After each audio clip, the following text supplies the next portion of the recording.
It's a significant moment when your family marries into a new circle. But becoming part of the House of Windsor is an altogether different matter. It must be an overwhelming sensation to know that you and your child are going to be forever associated with royalty.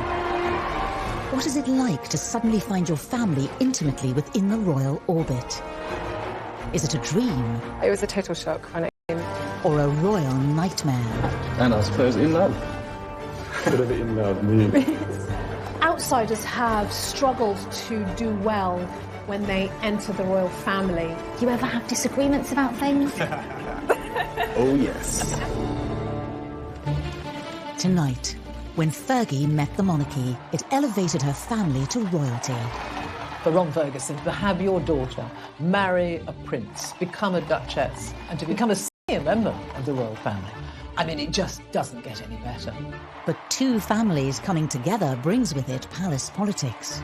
You're not only marrying royal in-laws, but also all of the people working at the palace, and you have to be pretty sophisticated in order to maneuver yourself throughout. Royal insiders reveal what was said behind closed doors. Charles apparently said, look, the problem with Sarah is you just can't shut her up. And when the Fergusons brought scandal to the House of Windsor, Ronald Ferguson was photographed entering a club for men, and it offered massage. And the rumour got around that the massage wasn't quite all they offered. we discover what happened to the royals' new relatives. Senior royals did rue the day that they had ever invited the Ferguson family to join them. And if there is any way back. What it meant for Fergie was expulsion from the royal family, and she was on her own again.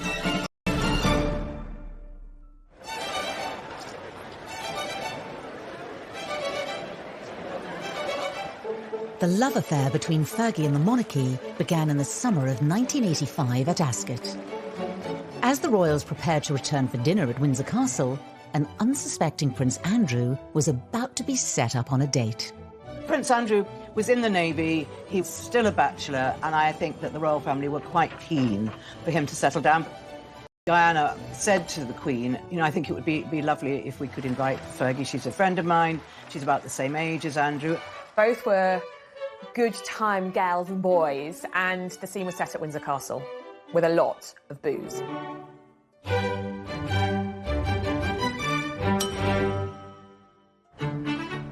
They sat next to each other and they were flirting almost from the, you know, from Plate of profiterole rolls and said, don't worry, I'll have some too, and then didn't.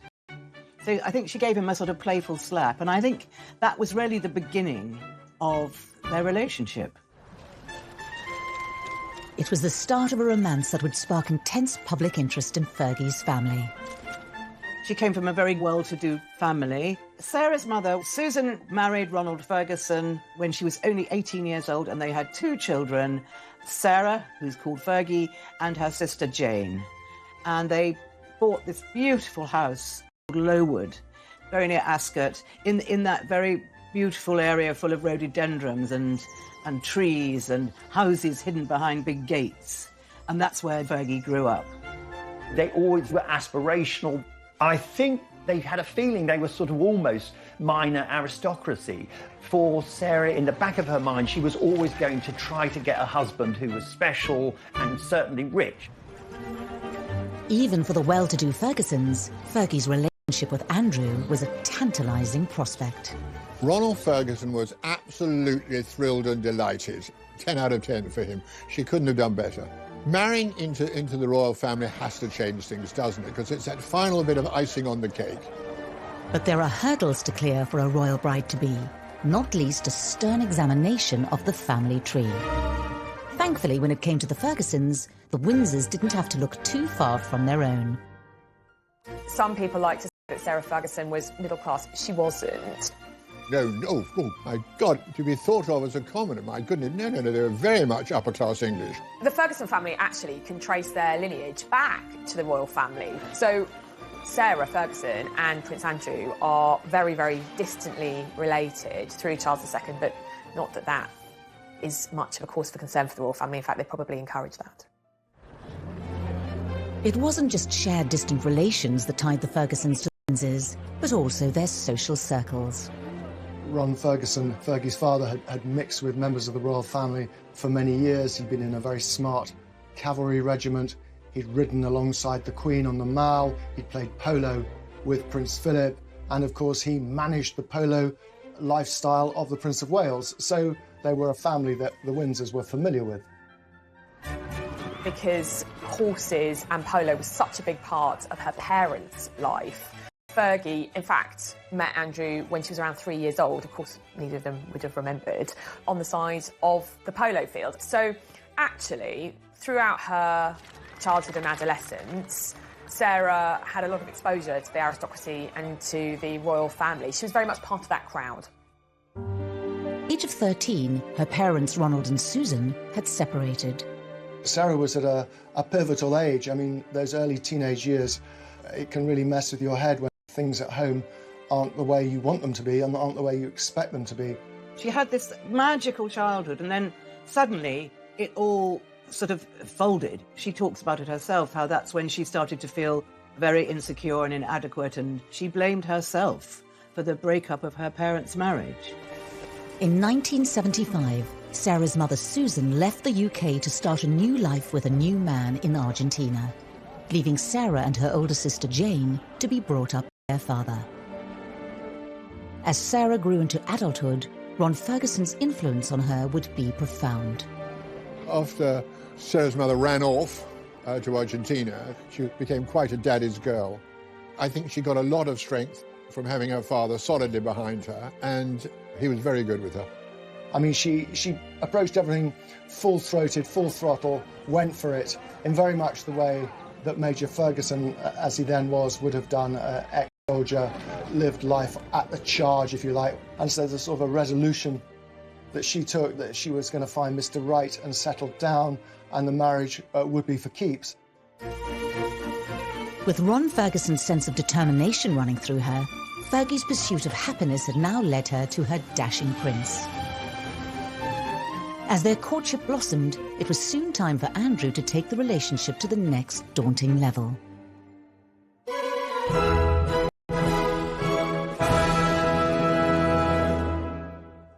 Sarah was invited to Sandringham for a shooting weekend because the Queen always believed that the only way that her children are going to ever get to know anyone is to entertain them in one of the royal homes. Well, I think for Sarah to meet the Windsors is a hugely pressurising point in her early relationship with Andrew, because here you are, you're the outsider coming in. You know that everybody's gaze is on you. Her own mother and father had been to Sandringham for shooting weekends, and obviously they had told her what to do. So she was not completely ignorant of how it was going to work, but she was very nervous. So I think she found herself in that situation feeling, I don't know if they're going to like me, I also want them to absolutely adore me, and all that at once can be a pressure cooker situation for things to go monumentally wrong. And I think in Sarah's case, they kind of did. When she walked into the double sitting room at Sandringham, I think she tripped over one of the Queen's corgis and she spilt her drink. And then in her fluster, she just thought, who are all these people? So after that, I wonder whether, from Sarah's point of view, what she wanted to do was redouble her efforts to really please them and be the perfect person in their eyes. Despite less than royal first impressions, Fergie set about winning over the Windsors by appealing to their interests. She was someone who really threw herself into the pursuits that the royal family value. For example, she learned to drive four in hand, you know, carriage driving, the thing that Prince Philip at that time absolutely loved, and she was pretty good at it. And Philip thought this was extraordinary. She had learned to ride at a very young age, and Her Majesty loves horses, and she liked to ride, and the fact that Sarah could accompany her on horseback was another huge plus. After finding common ground, Fergie's outgoing nature began to charm the Windsors. I think with the royal family, when they're in their personal time, it is a very outdoorsy kind of life that they lead, hunting, shooting, fishing, and she was up for all of that. So her larger-than-life, boisterous, up-for-anything personality very much endeared her to them. So, you know, the stars were really aligning very quickly for Andrew and Fergie because she had such a big impression on his family. Sarah had passed the sternest of royal tests. Her family were up to scratch, and all that remained to unite the Fergusons and the Windsors was for the prince to pop the question. Andrew went down on one knee and he asked her to marry him. She just burst out laughing.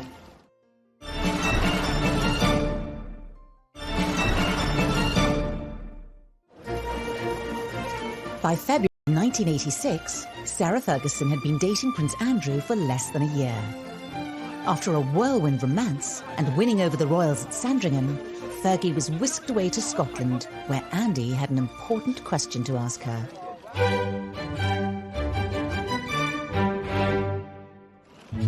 Fergie and Andrew went to spend the weekend with the Duke of Roxburgh at Floors Castle, well, as you do if you're a prince.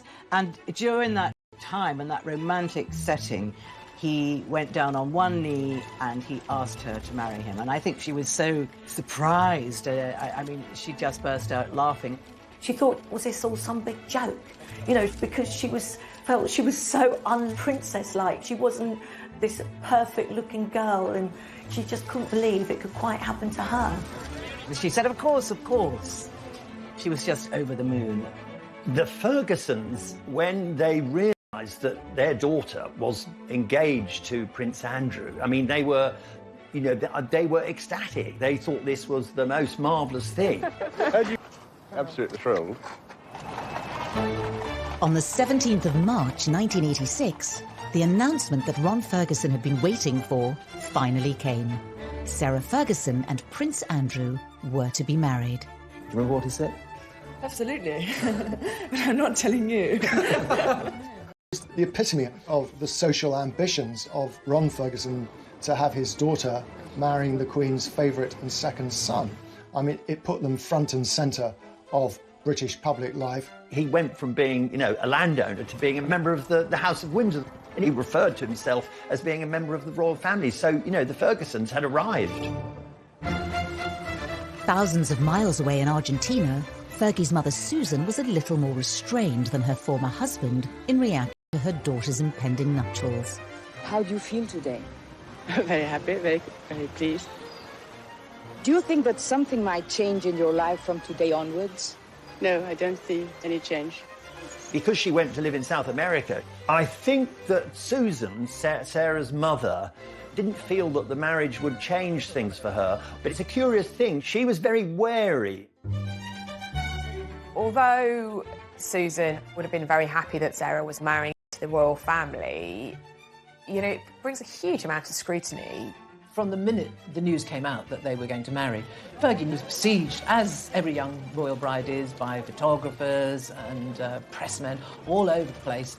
You can't put a foot wrong, both internally within the family and externally with the press and with the public. With the wedding fast approaching and the spotlight firmly on the royal bride-to-be, nothing Fergie did would go unnoticed. A girlfriend rang me, and I remember I was still in bed and said, "You will not believe I've got the most amazing story."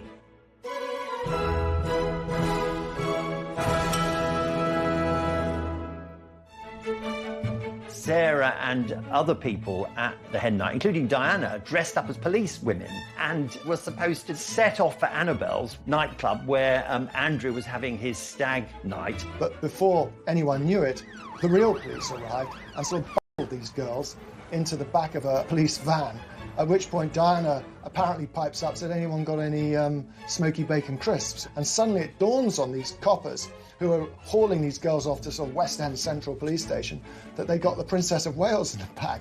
And, oh my God, it's Sarah Ferguson, the royal bride-to-be. Obviously the girls were let out, nothing happened, but the night was still young. So Fergie and Diana decided to make their way to Annabelle's. At that time, Annabelle's nightclub in Berkeley Square was the most exclusive. On the floor, bottles of champagne were being fired in every direction. I mean, it was a bit of a riot. What the girls then did, as Prince Andrew was coming back from his stag do, as he was about to enter Buckingham Palace, they got the policeman to stop him getting in. And Prince Andrew then started reversing back. I mean, this is one hen do I wish I had been on, let me tell you.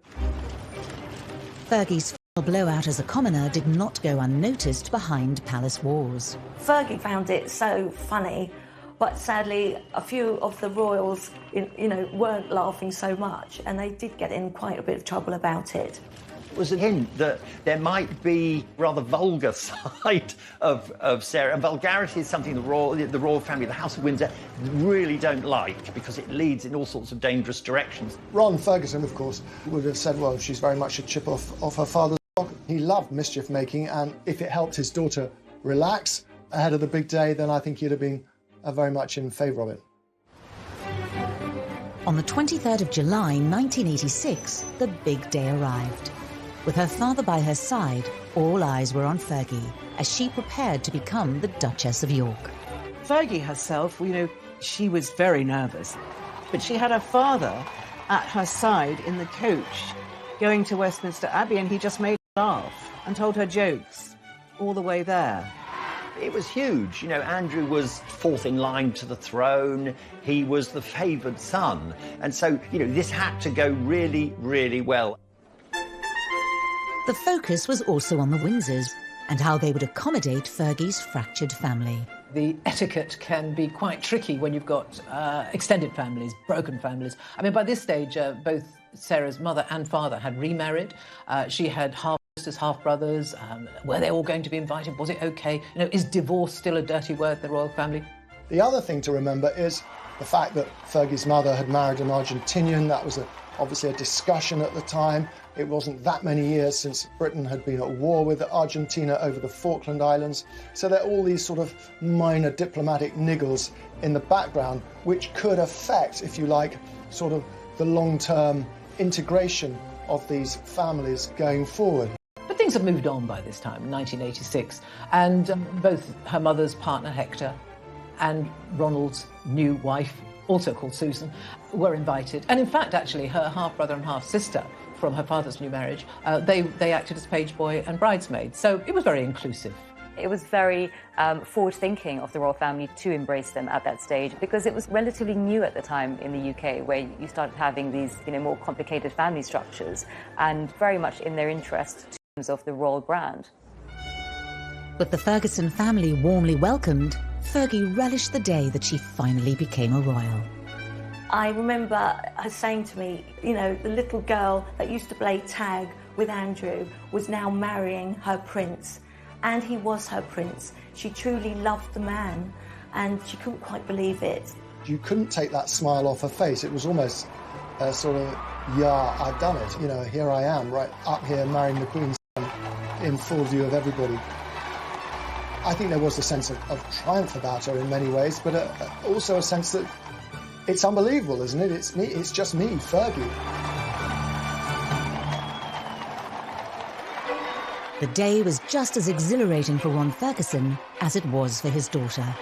Major Ron had been up half the night, walking up and down the Mall, because everyone was partying there, and he just wanted to drink in the atmosphere. He was licking his lips at one point.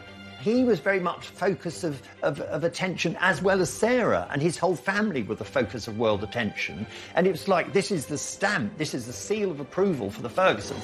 He'd been part of royal circles for a long time, but to have your daughter marry a prince, become a duchess, with all the grand ceremonial at Westminster Abbey, and to be included in the royal family, become a senior member of the royal family, I mean, it just doesn't get any better. The union of the Fergusons and the monarchy was now complete. All that was left to seal a perfect day was for the royal couple to make the traditional balcony appearance in front of thousands of well-wishers. At the end of the wedding, that afternoon, there was just a hint that all might not be well, because they did a very strange thing. They did this odd business of kind of working the crowd up, almost like they were a sort of musical entertainers. The crowd were chanting kiss, kiss, kiss, and Sarah was sort of conducting and orchestrating this. Well, I think there's a fine line between sort of exuberance and sort of being over the top. And Fergie strayed too often into the over-the-top realms. She somehow just didn't know when to sort of throttle back. The senior royals standing alongside There was an uncomfortable feeling about that. Again, the word is, it was slightly vulgar. So, although the wedding itself was good, there was a hint of trouble to come. The honeymoon period was to be short-lived, as the daggers would soon come out for Fergie. Charles apparently said, look, the problem with Sarah is you just can't shut her up. Then her father brought shame on her royal in-laws. Ronald Fergie offered massage, and the rumour got around that the massage wasn't quite all they offered. And the Fergusons' royal dream quickly turned into a nightmare. Fergie knew she had to face her mother-in-law, and the Queen was absolutely furious.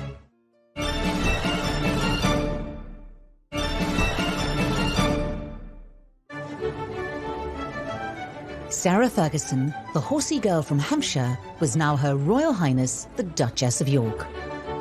She had brought the Ferguson family name into the royal spotlight, and from the outside, she seemed to be settling well into royal life.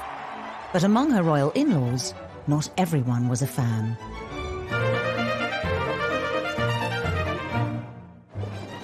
Anne was probably the only senior royal who, right from the start, was very wary of Sarah. I mean, she called her the outsider. One of the problems for Anne was that she was outranked by Sarah, and officially at least, strictly according to protocol, she should have curtsied to Sarah, and that was never going to happen. What had at first seemed, especially to Charles, to Philip, this bright, positive young thing coming in and sort of adding sparkle was just starting to sort of leak away.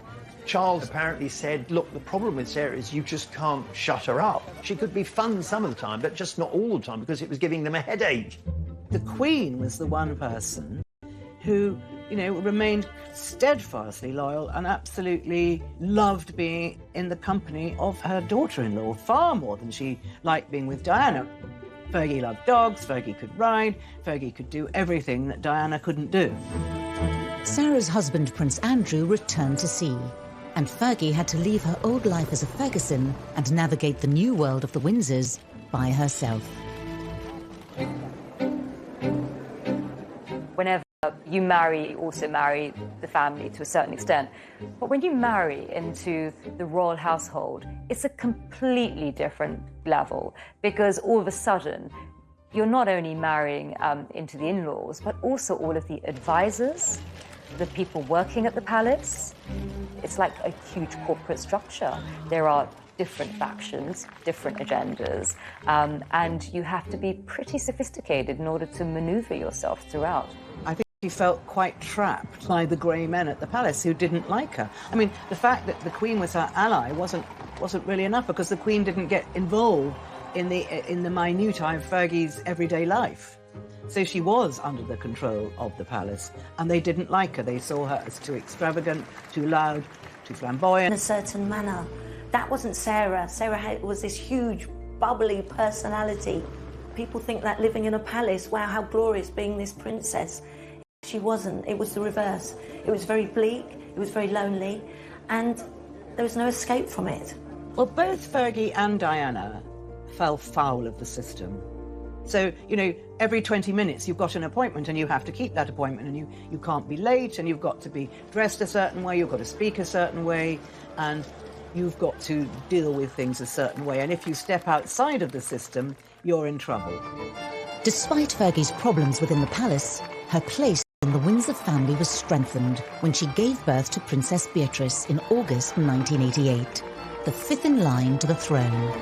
So, after 4.5 days, the York family, and now we can call them a family, left the Portland hospital. But who does she look like? Is it her father? Or is it her mother? House of Windsor or House of Ferguson? Well, only you can decide that. Ferguson blood is now part of the royal lineage. It kind of cements that relationship between the in-laws, in this case the Fergusons, and the royals. 2 years later, another baby, Princess Eugenie, joined the York family and became sixth in line to the throne.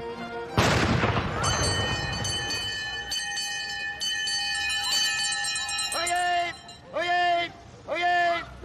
Her Royal Highness the Duchess of York was safely delivered of a daughter at 7:58 p.m. today.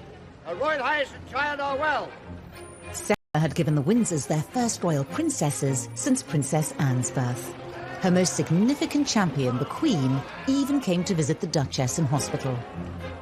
But despite the monarch's support, Sarah seemed to be losing allies within the royal circle. Even the British press, who had once welcomed her with open arms, began to criticise her behaviour. Fergie and Andrew first went to America. They were in Los Angeles, and I was there. I was part of the press crew there. I would just remember they were at this very big conference, and Andrew was giving a speech, and then Fergie got up and gave a little speech. Sarah, and I know against advice, wanted to make a speech, which, the wives of royals wouldn't normally do. It's breaking with protocol. But she insisted. At last, I have the turn to talk. All these men around here. Love you. I'll see you later. That phrase, it was only a joke, but it had a sort of sexual connotation, which is a complete no-no. Same sort of flattering headlines that she'd had up until, in the early years of the marriage. It was Ron and her father who stood up for her, and in fact it was one of the things that upset her at the time was that the monarchy, the institution, were not defending her from these, what she considered to be unfair attacks in the press. But her father did.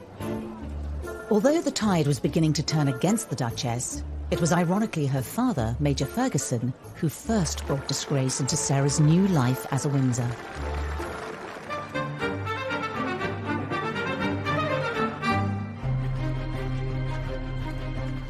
Well, in 1988, there was a huge scandal about Ronald Ferguson being photographed entering a club called the Wigmore Club.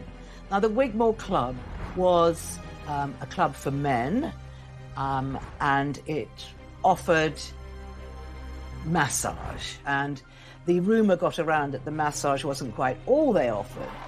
It was deeply embarrassing for Ron Ferguson because he was enjoying the sort of reflected glory of being associated with the Windsors, and then all of a sudden he had his antics just splashed all over the front cover of all the tabloids, and of course must have deeply embarrassed his daughter. The fallout from this scandal of the Wigmore Club was enormous, because at the time Ronald ran the Guards Polo Club, and he had a very responsible job, but this scandal really besmirched his name. He issued a statement to clarify reports in this morning's newspapers. In it, Major Ferguson said, "I have not been sacked and I have not resigned, but I was not re-elected and was not prepared to accept the alternative position." Prince Philip, who was president of the club, refused to help. He kept asking to meet Philip and his daughter's father-in-law, and Philip refused because of the associated kind of taint. And it's just, you become basically persona non grata. And unfortunately, look, families, we all fall out, we have tiffs and things like that, but when you have a fall from grace like that within the royal family, it takes a very, very long time to be accepted back in, and in some cases, never. Fergie becomes guilty by association. This is your father, this is what he's done, and she almost has to mop up after that particular scandal and redouble her efforts once again to get into the royal family's good graces. Sarah's loyalty to her own family had been tested by her father's scandal.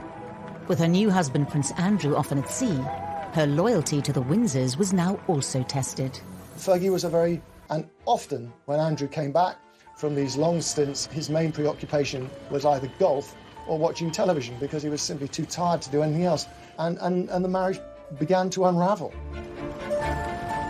With Andrew away in the Navy, Sarah's friendships with other men began to be scrutinised. Particularly when she became close with American businessman Steve Wyatt. Fergie's new friendship was revealed in the newspapers when a cleaner found photos of them on holiday, and the press began to ask questions about the Yorks' marriage. The stories claim that the Duchess travelled to Morocco with Mr. Wyatt and met for other holidays, parties and private dinners. A cleaner at Mr. Wyatt's former flat is said to have found photographs of the couple together. The prints have been returned to the Duchess.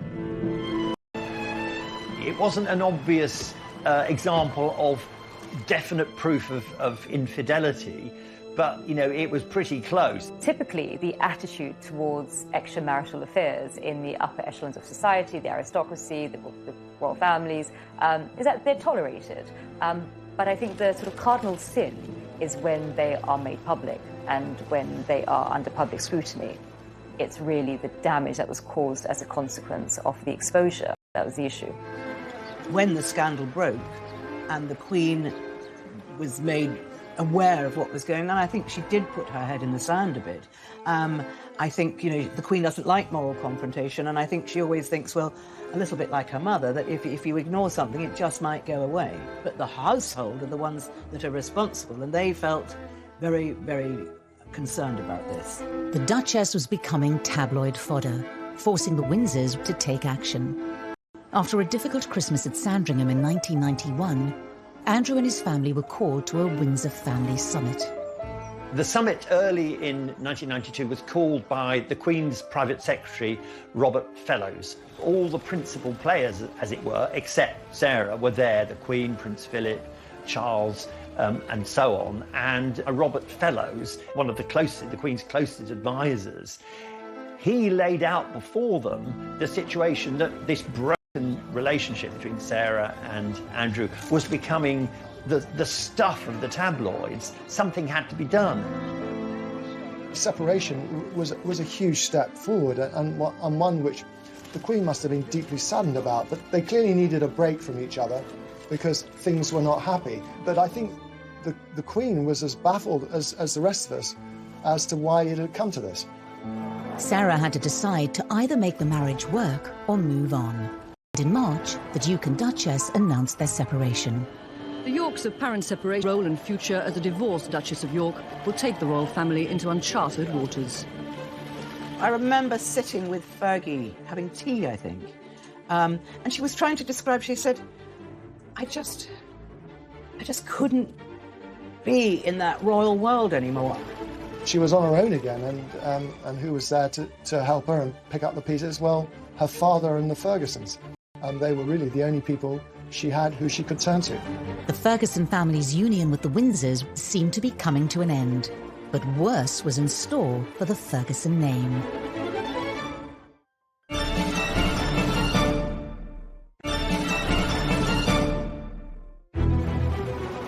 In March 1992, after just 6 years of marriage, Sarah officially separated from Prince Andrew.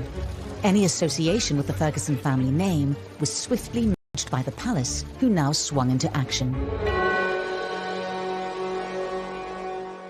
After the separation was announced, all Sarah's formal appointments, all the events that she was booked for, they were all cancelled.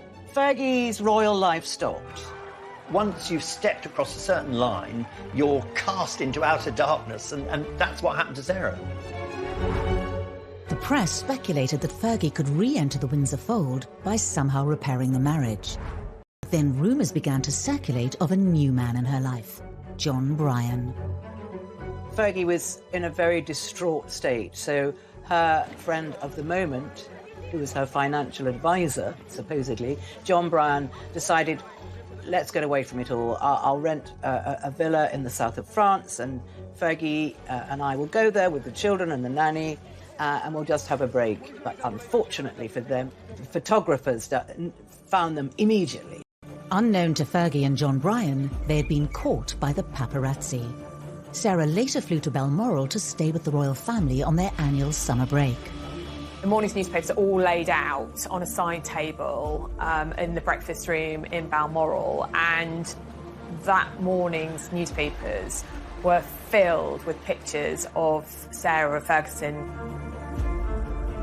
She was caught lying in the sun with this guy, apparently sucking her toes. I mean, he claims, as if it makes any difference, he was kissing her toes. Anyway, unbeknown to Sarah, the newspapers had got photos. Paparazzi had taken these pictures, the newspapers got them. These are the pictures that the Queen and her son, the Duke of York, will have seen at the breakfast table at Balmoral this morning. An intimate series of photos showing her daughter-in-law and his wife, topless at the poolside in the south of France, kissing a Texan millionaire. The Queen's granddaughters, 5th and 6th in line to the throne, are pictured standing by watching. self-confident Sarah when she saw these pictures. And apparently Prince Philip came into the breakfast room, picked up one of the papers and just threw it in front of her and walked out. Fergie went up to see the Queen because she knew she had to face the music and face her mother-in-law, and the Queen was absolutely furious, apparently. It was the Queen's daughter-in-law. It was so embarrassing. Fergie had shamed the Ferguson and Windsor names and left Balmoral soon after. Duchess of York left Balmoral Castle today using a side entrance of the royal estate to drive to Aberdeen Airport. Her two daughters, Princess Eugenie and Princess Beatrice, were with her. No longer the luxury or privilege of an aircraft of the Queen's flight, for the Duchess just an ordinary scheduled flight to Heathrow. After the toe-sucking incident, the Windsors, they really want nothing to do with her. Famously, Sarah sent flowers to Princess Margaret, who sent them back with a note saying, "You're an absolute disgrace to the family." The Windsors' union with the Fergusons seemed to have run its course. The Major was subsequently let go as Prince Charles's polo manager, a role he had held for 20 years. The only member of the Fergusons who seemed to remain in the Windsors' good books was Sarah's mother Susan, over 6,000 miles away in Argentina. Fergie's mother actually, surprisingly, kept up a good relationship with Prince Charles, and he in fact wrote a foreword to a book that she wrote on polo. Sarah's father also wrote a candid and revealing book called The Galloping Major. Ron decides to publish his memoirs. I think he had been so stung by what had happened to him. I think he felt it was time he got his side of the story out. So we got from this book his sense of dismay at how he'd been treated by Prince Philip when he'd lost the Guards Polo Club, and then his real sense of absolute bitter disappointment at Prince Charles, who he counted as a close friend, for the way that he was sort of dispatched from his job as his polo manager. He just thought he'd been thrown to the wolves. And he was extremely hurt. After all, his grandchildren were royal, and so he was linked to them. But, you know, so I think it was a very sad moment for him, you know, after years of loyalty, that he was completely thrown out. Once you're out in the cold with the Windsors, you don't come back, no. Fergie was out of the royal family, and divorce proceedings began between her and Prince Andrew. But as the mother of the fifth and sixth in line to the throne, she still had to navigate the world of the Windsors. Well, basically, after the breakup of the marriage, the family is incandescent with rage with her, because he feels that she's let down the monarchy, which he has spent his entire life supporting, i.e. his wife, the Queen. And in a few years, Fergie had reduced the reputation of the monarchy to shreds in his mind, and he was absolutely not going to put up with it. And he said to the Queen, "She is not coming here. She's out. I don't ever want to see her again." In the wake of Sarah's divorce from Andrew, the custody of the two Windsor princesses became an issue. The Queen is being advised that a quick and clean divorce is now needed to protect the monarchy itself, as the marriage of her second son falls so publicly apart. The Queen is reported to be determined that her grandchildren, Princess Eugenie and Princess Beatrice, should remain within the royal family, even if the Duchess decides to live abroad. It was put forward as a serious suggestion by the House of Windsor, by the royal family, largely because they feel they should be always in control, that they, or rather Andrew, would have custody of the children, and Sarah would be not exactly pushed away, but she would have visiting rights. And I know at the time, Sarah's father was absolutely outraged and spoke to the press of his horror. He outspokenly defended his daughter when there were suggestions in a newspaper that she may lose custody of her children as part of a divorce settlement. I think it's absolutely monstrous and quite unbelievable that there should be these suggestions that she should. I think it's hurtful, it's desperately hurtful, and I think it's inhuman and cruel. Sarah and Andrew eventually agreed to co-parent their children. But for the two royal princesses, Windsor family gatherings had to continue. Your children become the royals' children, and that meant Christmas at Sandringham with Prince Philip, the Queen, and all the other members of the royal family. The Queen loved having her grandchildren around her, but it did present a major dilemma for Fergie, because Fergie was not invited. Fergie would be offered the house on the Sandringham estate. She would stay at Wood Farm, and the children would go to the big house and be with their father and mother, and they found this a little difficult to understand. I think it was Beatrice that said to her mother once, "Aren't you good enough for them? Mummy, I don't understand." So it was all a little awkward and very sad. Ron, of course, found this quite monstrous, the way that his daughter was treated. He felt that the Windsors had really been very cold. In 2000, Major Ron lashes out at Prince Philip for not inviting Sarah to Christmas Day lunch at Sandringham. And I think he shows great empathy for his daughter and great understanding that, you know, she's suffered enough, don't you think? Let her back in, at least for Christmas dinner. And I think that's why he steps up with this enough. Sarah and Andrew officially divorced in May 1996. Fergie could retain the name Duchess of York, but was stripped of her Royal Highness title. Any support she could take from the Ferguson clan also began to slip away. In 1998, Sarah loses her mother, who dies in an accident, and in 2003, she loses her father, and her only sister lives in Australia. So we once again find her in that space where she's isolated, lonely, and cut off, and grieving. The closest family she had left in the UK were her daughters and her ex-husband, Prince Andrew. Sarah had very publicly cuckolded Andrew, and yet Andrew is very forgiving of her. He continues to be there for her. He helps her financially. Prince Andrew inherits a royal lodge, the Queen Mother's home in Windsor Great Park. He does it up at great expense, and Fergie pretty much moves in with him and continues to live there. It was baffling to the royal family, particularly to Prince Philip, who could not understand why she was still occupying a royal home. And they were very, very determined to make this one of the happiest divorces you could do. And that's what they did. As Fergie's turbulent history with the Windsors faded, she was slowly and quietly admitted to the fringes of royal life.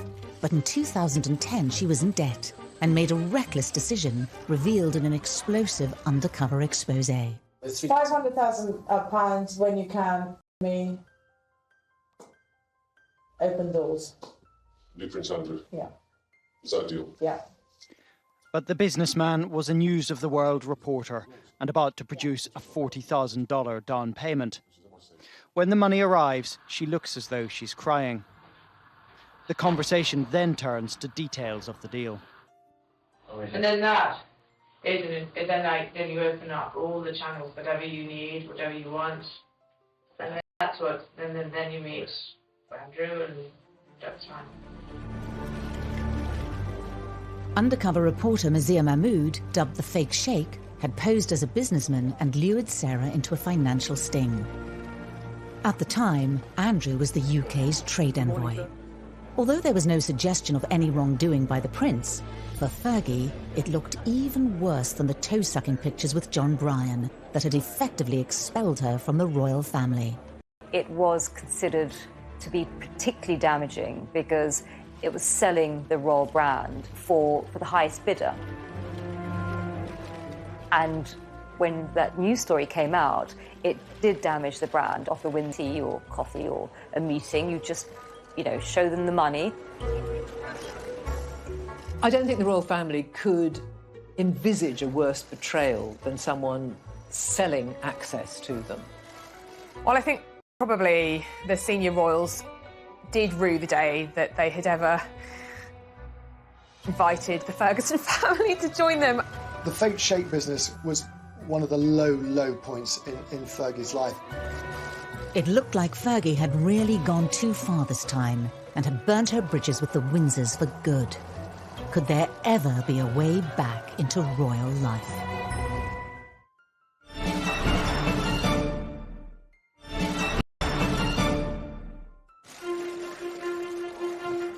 In the face of scandals, affairs and divorce, there were only two things that joined the Windsor and the Ferguson families together indefinitely.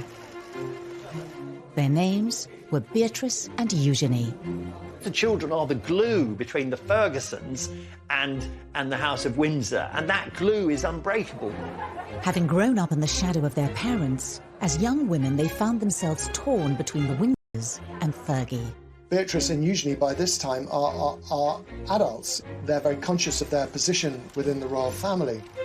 But they also have this relationship with their mother, who is such a pivotal part of their lives. I'm here for you, Mom. Yeah, thanks, Mum. I see myself as a mini mummy. So I kind of have this sort of image that anything you could do, I want to do better. So I want. I have to tell you, that's easy.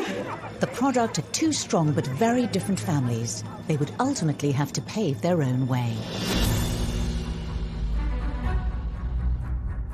Their mother Fergie was once again out in the cold.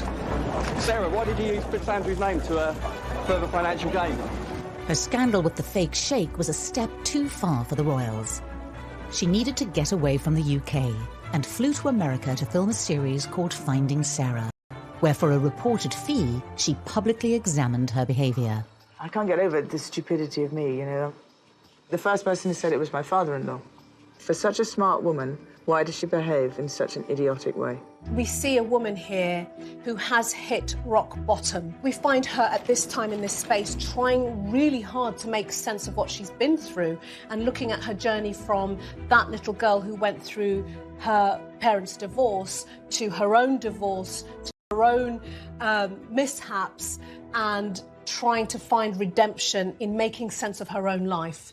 Back in the UK, Andrew was making sure his second son and the spare, not the heir, has been very exercised with the role and with the standing of his two daughters.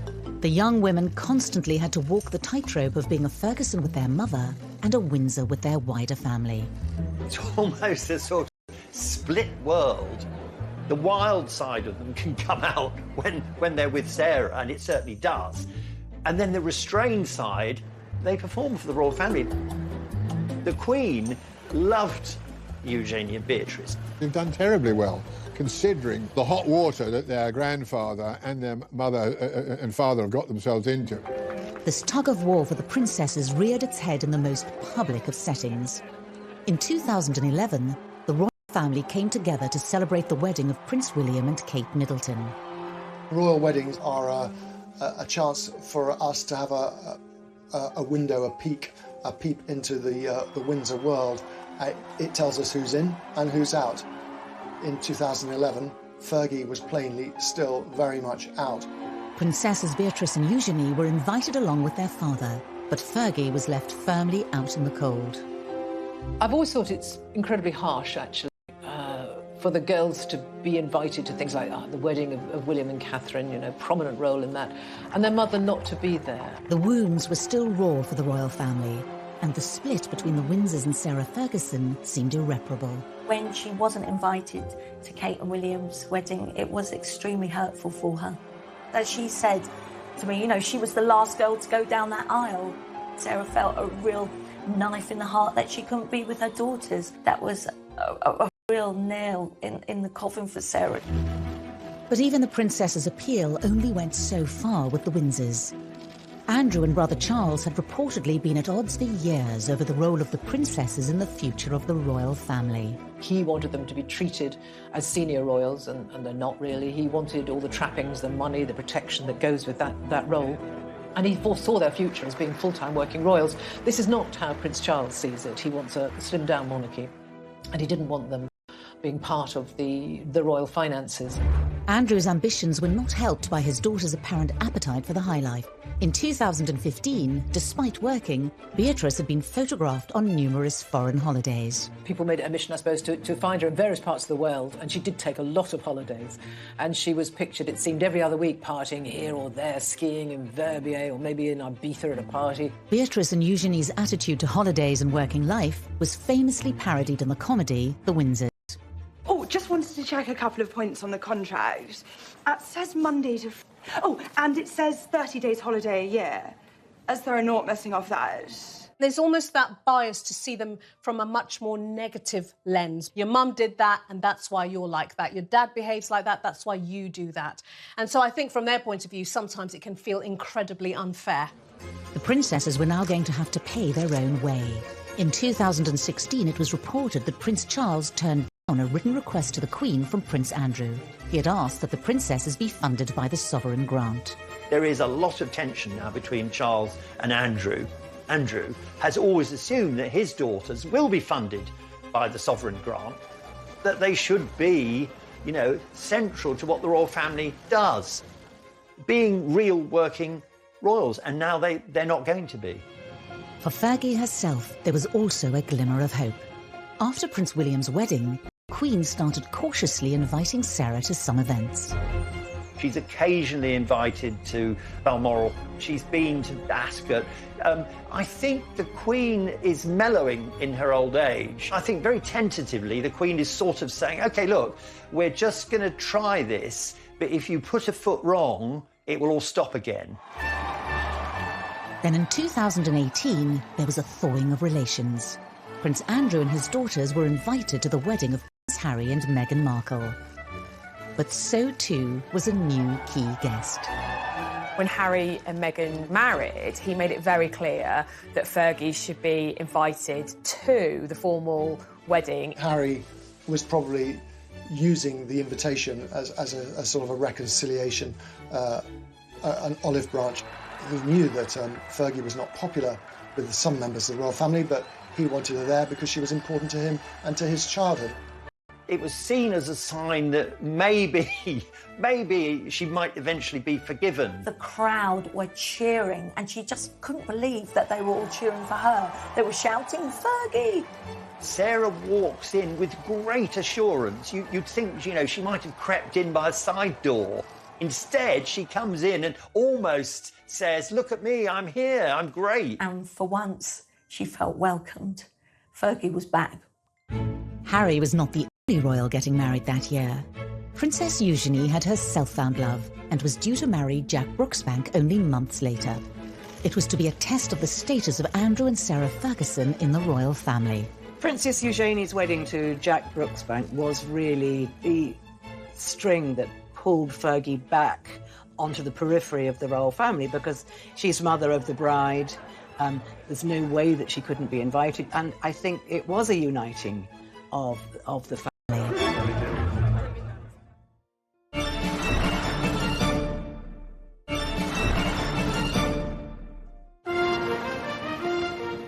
St George's Chapel in the heart of Windsor Castle was a fitting place for a wedding of a princess.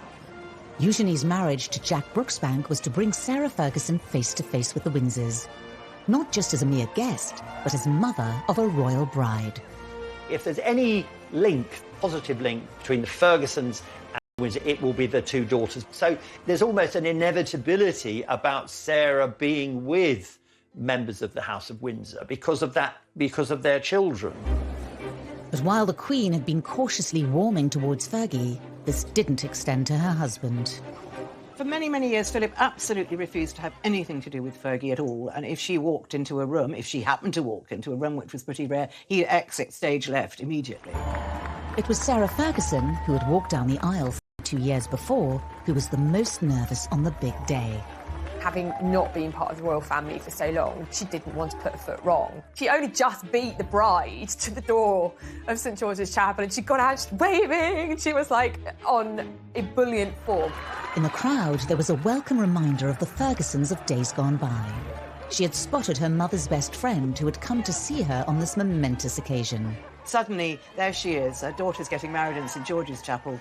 The church is full of her friends, and she is in the sort of number one mother of the bride position. So it was immense social rehabilitation.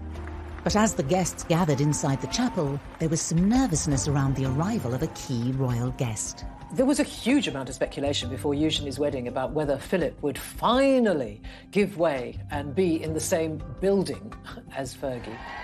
He managed to make it to St George's Chapel and took his place in the ceremony, not far from Fergie. It obviously marks some kind of thawing in the relationship. Perhaps when you get to that very great age that Philip is at, you start seeing things a little differently. Fergie had a qualified return to the fold as guest of honour in the heart of Windsor Castle, for her daughter would always be a Windsor. But she was carrying with her a physical reminder that she would always be a Ferguson. Sarah carried her mother's handbag that was a little sign and a show of love and affection for her mother, who sadly couldn't be there on the day. She obviously, was very sad that her own mother wasn't around as much for her growing up, and she wanted to be there every step of the way for her girl. But within a year, spectacularly from grace. In 2019, new details of Andrew's long-term friendship with convicted paedophile Jeffrey Epstein emerged. The Epstein scandal really seems to have tentacles that reach out and have enveloped Andrew's family because, well, Jeffrey Epstein was a guest at Princess Beatrice's 18th birthday party. You know, he's a family friend. When Fergie was in one of her many money troubles, she turned to him for a loan. So it's very intertwined, really. He decided to do this interview. He'd only just told the Queen he was going to do it. It was the wrong move. Do you regret the whole friendship with Epstein? Now, still not. And the reason being is that the people that I met and the opportunities that I was given to learn, either by him or because of him, were actually very useful. The thing is, he didn't know what to do, whether to do this interview or not. Beatrice actually advised him to do this, thought it would be best if Andrew spoke openly, as honestly as he could, and from the heart. But it just was a total disaster. Just the worst interview I think anyone has seen. It was to be a scandal too far for the royal family and for the Queen. 4 days after he was interviewed by Newsnight, Andrew gave up his royal duties. There's no template here. He can't stop being the Queen's son. He can't stop being a member of the royal family. All he can do is no longer represent or work for that family. The tables had turned. After years of Andrew standing firm in the face of Fergie's scandals, it was now his ex-wife who was supporting Andrew as he found himself distanced from the Windsors. There's this huge loyalty, which I think actually comes from, Fergie's side of the family. This great loyalty that their father instilled in them. It's a very strong trait in Fergie and the two children. 2020 was to be a new era for the family. For Fergie, none of her family were any longer working royals. She's carved out her own career. She goes from project to project now. I mean, her latest project is writing, or co-writing, a Mills and Boon romantic thriller. Sarah has taken to Twitter to reach an audience for her debut novel, promoting it in what looks like a home video. Follow your heart, but do you dare? Lady Margaret, she loves to ride side saddle. She's strong, she's rebellious, she's courageous. It's based on a long-distance Ferguson family relative, someone who wouldn't conform to society with red hair. I wonder who she will attract the ire of the royal family, who she has really worked hard to get back and integrate herself in. It may not only be in fiction that Sarah Ferguson is thinking about romance. Fergie and Andrew's close relationship has fueled rumours that they could retie the knot. Will Sarah and Andrew marry again? Will they remarry? Never say never, that's what I say. I'd love it if they did. I think the girls would love it. Whether they will or not is another thing. But much water has passed under the bridge since the heady days of 1985. With the Windsors, even moments of reconciliation will never mask the fact that for Fergie and Andrew, things will never be the same again. I think Andrew and Fergie are the most married divorced couple that I know of, but real marriage? No, not a chance in hell. She doesn't want to get back into the straitjacket of royal life. She wouldn't be accepted anyway. There's no place for Fergie. As Fergie, Prince Andrew and the princesses look to the future, the Ferguson name may not hold the same power as it did. I think now it's Andrew and Fergie, really, who are the royal outcasts. I would suspect that the royal family are rather hoping that Andrew and Fergie will sort of quietly fade away without any more embarrassments. One thing is for certain, in royal circles, Fergie will never be forgotten.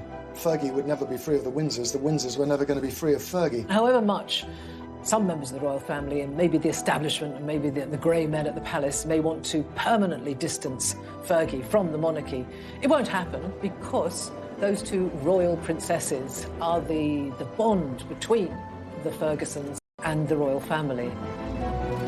They really do bring the royal family together, and that is thanks to Sarah, because she's been the most wonderful mother to these girls. They will remain in the public eye. They will remain of public interest. And so that bond will never be severed. To the House of Windsor. Ronald Ferguson was photographed entering a club for men, and it offered massage. And the rumour got around that the massage wasn't quite all they offered. We discover what happened to the royals' new relatives. Senior royals did rue the day that they had ever invited the Ferguson family to join them. And if there is any way back. What it meant for Fergie was expulsion from the royal family, and she was on her own again.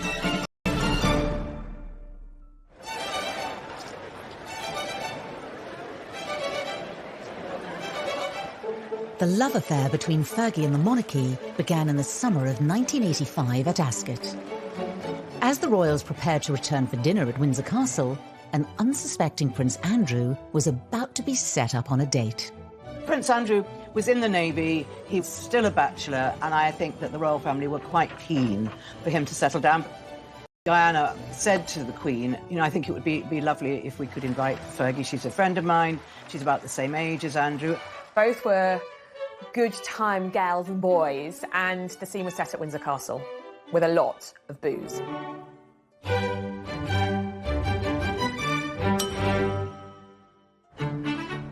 They sat next to each other and they were flirting.